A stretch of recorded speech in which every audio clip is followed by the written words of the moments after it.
Good morning. Joining us right from the start this morning, House Judiciary Committee ranking member, Representative Doug Collins from right here in Georgia in the 9th Congressional District. Congressman Collins, glad to have you this morning. How are you? I'm doing great, Brian. Hope you are. I want to thank you for taking time out of your busy schedule and staying in communication with your district, much like our show here, because you have been very busy here recently, and you took to the floor.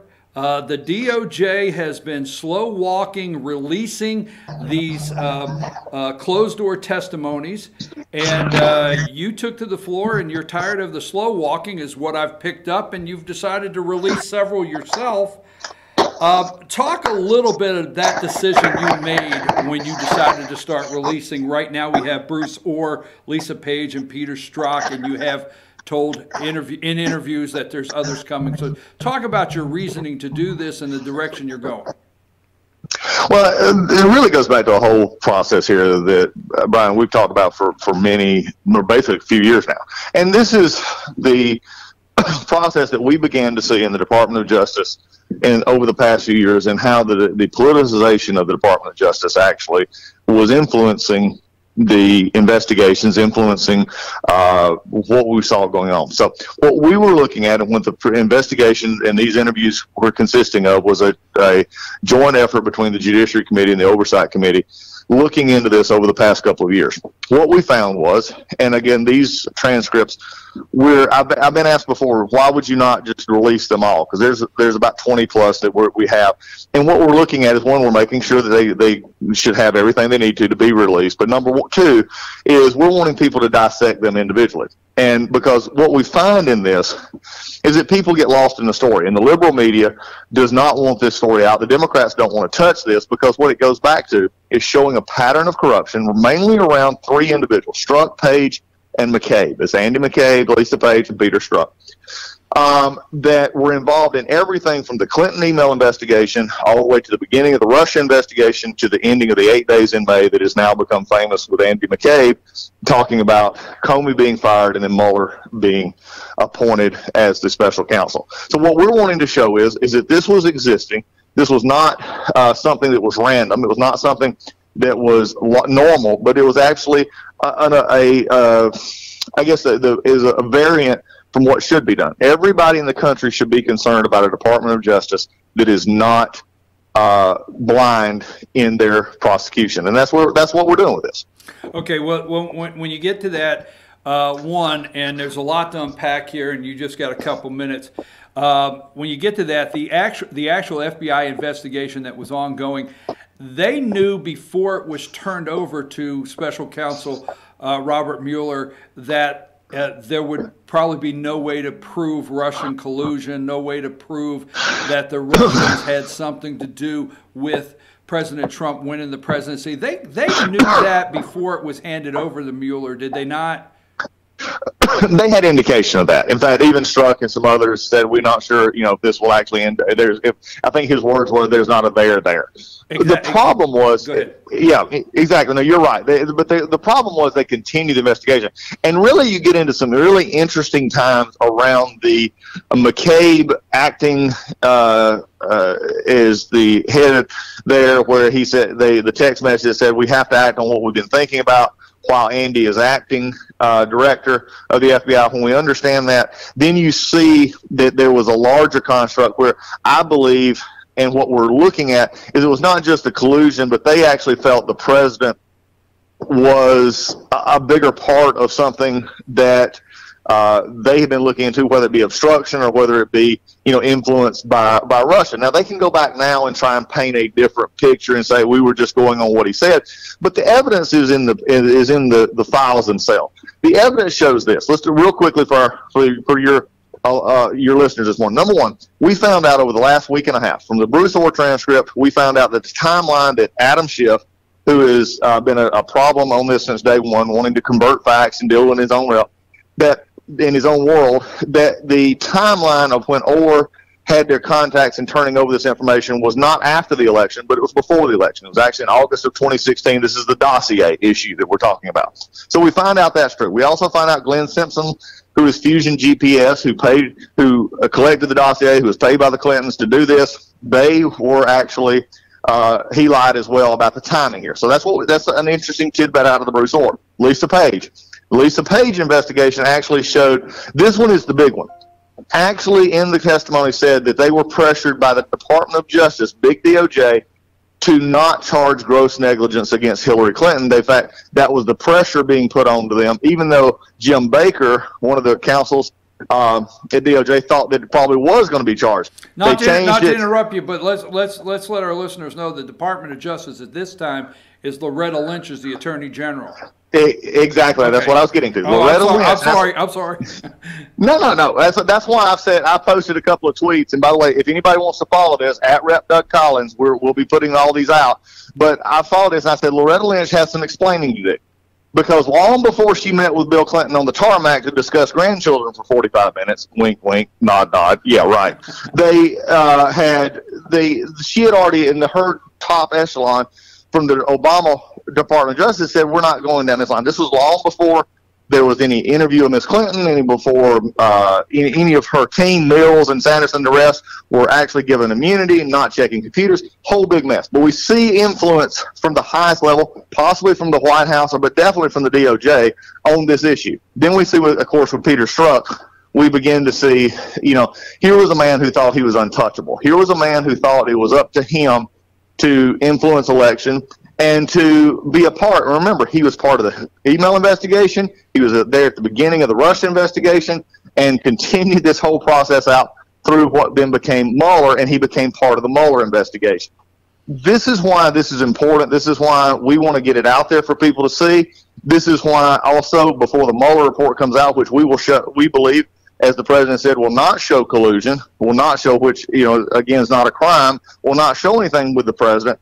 We're showing that these are actual things that should be investigated instead of what my colleagues and the chairman of my committee is doing with 81 letters on a giant fishing expedition. We're going with facts, and these are the facts that are out there, and saying, let's look at what's actually happened here in our FISA process, our intelligence process, and these kind of things. That's why we're doing it the way we're doing it. All right, when you said what should be investigated, so let me ask you this question. First of all, you were asked in a recent interview on Fox News about the next, I got a couple things here before the next release, and you were asked directly about Jim Baker, who was the key lawyer for the FBI. You did not say that you were not going to release that, but can you give us now, are you going to release that? And when you say there's several other, what's the timeline we start seeing some more testimony being released from you? Baker will be one of them released, yes. That is released. It may not be the next one. We're trying to put these in a perspective, ones that we have ready to go, that we're being, unlike the Democrats, we're not being careless with information that's classified or possibly even sensitive. We're not doing that. We're not doing what they have implied to do. We're making sure that everything is there in the fullest possible form. And we're doing this, again, where it can be dissected what's actually going on here. So this will probably, we're looking at the releases soon. We're, of course, Congress is out of session this week. I'm visiting a lot of places here in the district this week, back in where I love to be. And we're preparing those. And, I would start looking for them again very soon as we get back. Okay, your committee, the Judiciary Committee, Republicans are the minority, but what about, that's irrelevant to the Department of Justice. What about William Barr, the new Attorney General now? Have you had any talks with him? Is this information starting to be a lead up? Because remember, the reason we had to have the special counsel, some saying Robert Mueller, was when the President of the United States terminated former FBI Director James Comey, and that was a big thing. Oh, God, we have to have this. Are you releasing things now that is maybe leading the Department of Justice to look at this? William Barr, a new Attorney General, and do you see the possibility of a special counsel coming out of this?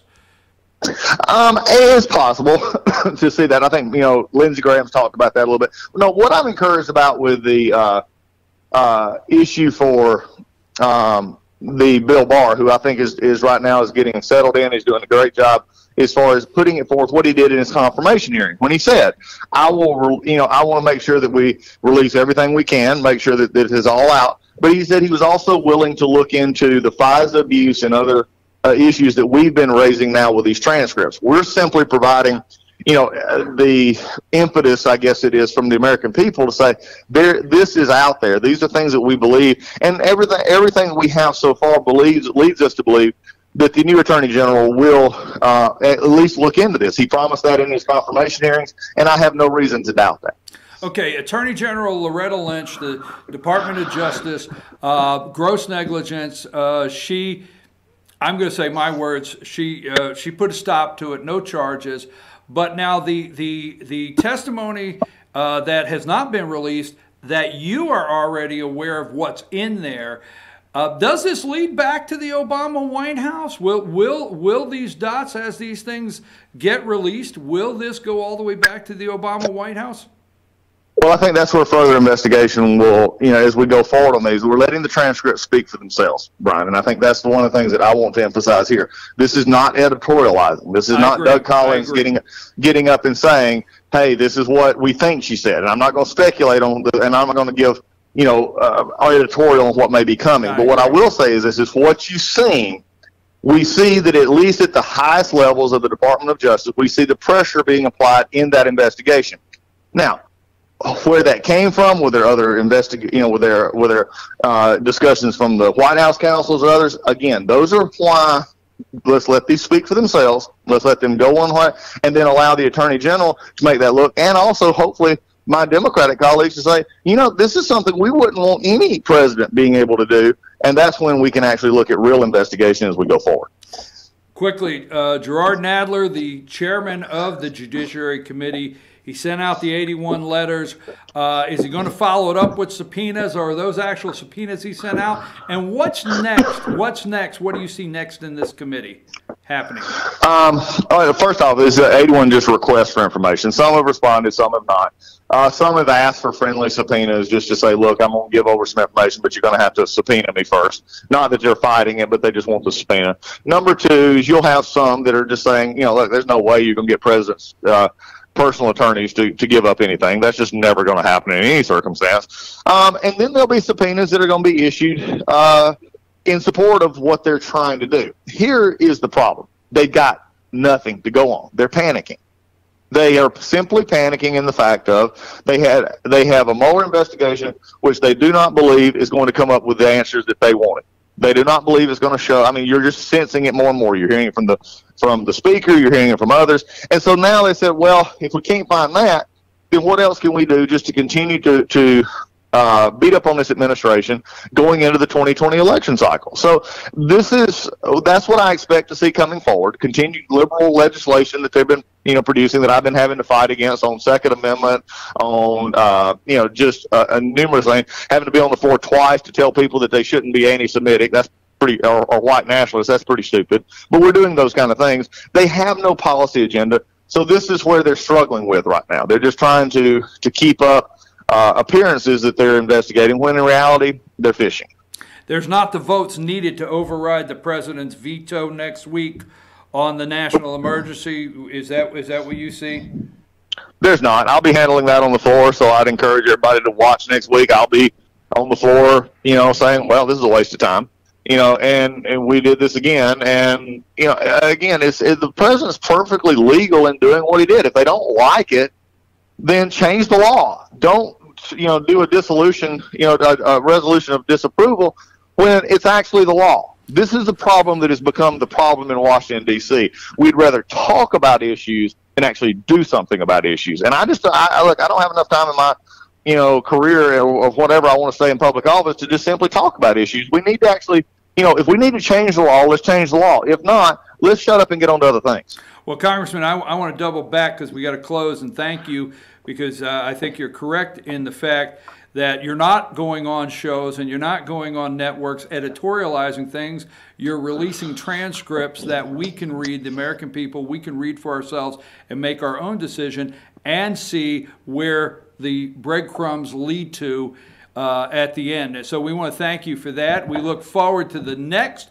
Are you going to tell us now when you're going to release something else? Or? I would love to give you an exclusive, but we're not sure. I wanted that, but that's okay. Congressman, thank you. I know when you come home, you don't just stay at the house. You get out and visit everywhere in your district. We know that about you, and we appreciate here what you're doing as far as releasing this information that we can read. Thank you very much. Enjoy your day visiting your district, and we wish you well, sir. Appreciate it, Brian. Look forward to seeing y'all again soon. Take care. Thank you, sir. Okay. Folks, we're going to take a brief break. We're going to come back. Want to unpack a little of that to the bottom of the hour, and then we're going to start off some other things. We thank Congressman Doug Collins for being with us. I want to make some comments on this conversation as soon as we return.